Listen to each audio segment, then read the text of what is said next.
In our last installment, we were trying to figure out how to use a little bit of calculus to figure out, given a position function, is there a way to find the velocity function? That was the whole goal. And so, if you look at this, so what I like about this setup here is, what if you had a ball, instead of on a ramp, right? What if you had it on this slanty thing here? Now, I have a sense that it would roll down, speeding up as it went. But I don't think the acceleration would be constant. I've been saying for a couple days now that the acceleration is constant if the slope of the ramp is constant. But look at this thing here. Here it's shallow, you would have a low acceleration, larger acceleration, larger acceleration, larger acceleration. Your acceleration would actually be increasing over time, not constant over time. So how do we figure that out? So let's go back to the algorithm. The algorithm, as we stated last time, says that if you have a position function in terms of whatever, so a t to the n, where a is your coefficient and n is your exponent, how do you express the velocity? Well, using the algorithm, and that's like the little plug and chug methodology, we decided that the velocity function, right, to state the velocity function, we have two steps. Step one, multiply the coefficient by the original exponent.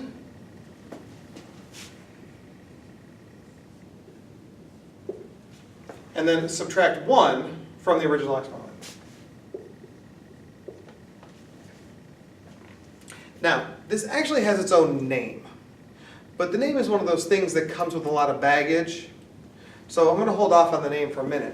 But what this does is it says, here's the algorithm to find the instantaneous velocity anywhere on my curve. So if I knew what the time was, I could find the instantaneous velocity at that time using this algorithm. It's a way to get a formula for the slope anywhere. That's all it is. It's a way to get the formula for a slope. So let's apply the algorithm. Let's apply the algorithm to this position function and look what the velocity function might look like. Step one, multiply. 3 times 4 is 12. T, I'm going to subtract 1. 3 minus 2, 3 minus 1 is 2.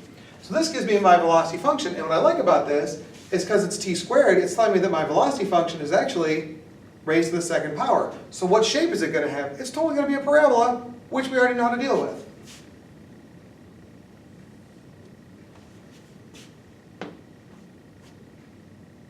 No problem.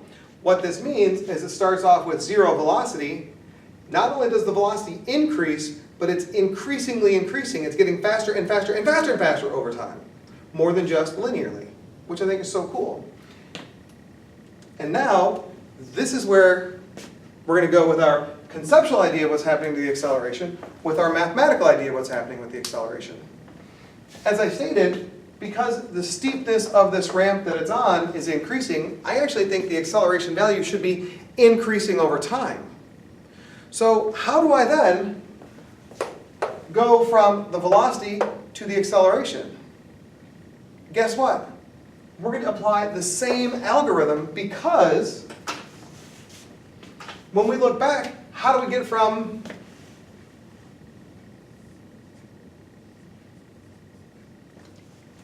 position to velocity? We analyze the slope. And how do we get from velocity to acceleration? We analyze the slope. And so we're going to apply the same algorithm, and we're going to use the same steps. So I'm going to look at my velocity as its own thing.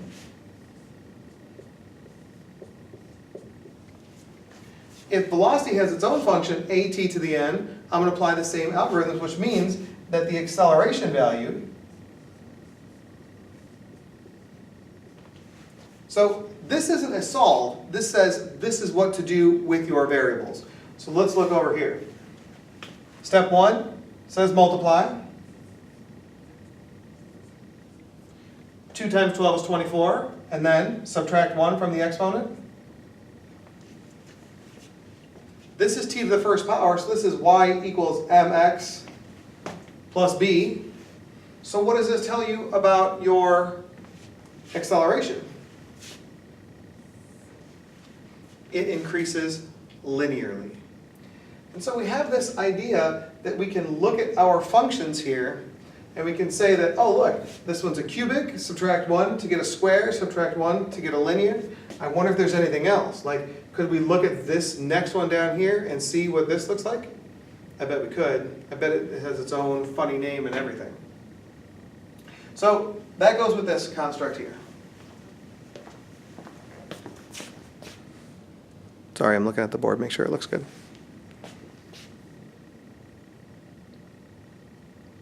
What I like about this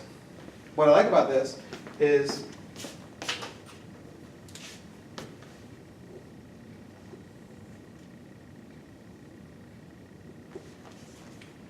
this also goes with our ball on a ramp scenario.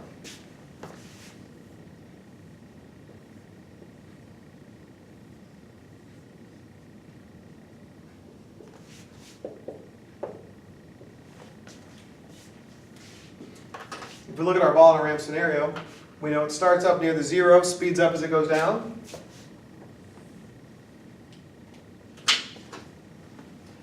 The velocity, say it's moving, and it speeds up as it goes.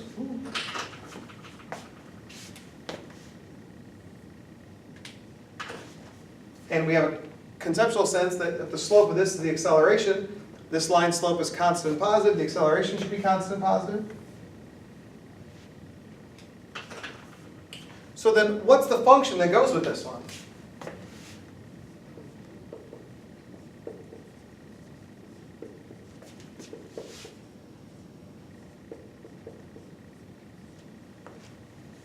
There's the function that we got off the graphs the other day in the lab.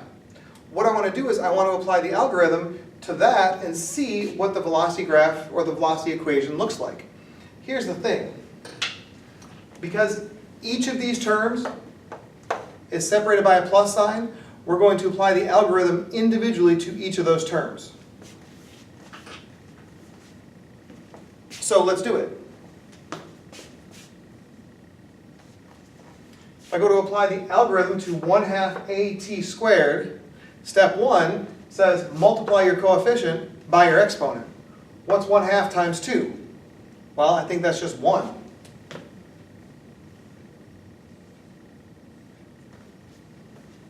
And then you subtract 1. 2 minus 1 is 1. Let's apply it to the next term. It's sneaky, because remember there's an exponent 1 there, but let's do the algorithm. Take the exponent, multiply by the coefficient. 1 times v0 is v0. And then if I take my exponent and subtract 1, 1 minus 1 is 0. We're left with t to the 0 power. And then we apply that algorithm one more time. This is really t to the 0 power. And if I multiply the exponent times the coefficient, 0 times x is 0. And if I look at this, this is 1 at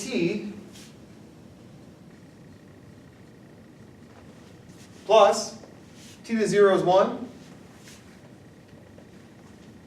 v0.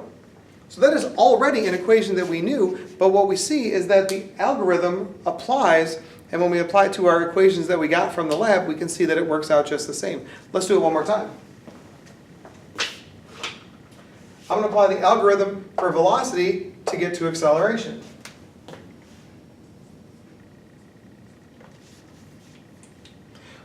Well, if I put the notation in, this is really t to the first power, and this one's t to the 0 power.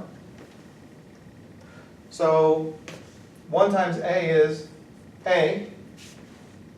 If I subtract 1, I get t to the 0, which is just 1. And if I take 0 times v0, I'm left with 0. And so my acceleration is equal to a, which means my acceleration is constant and not dependent upon the time at all. Constant acceleration.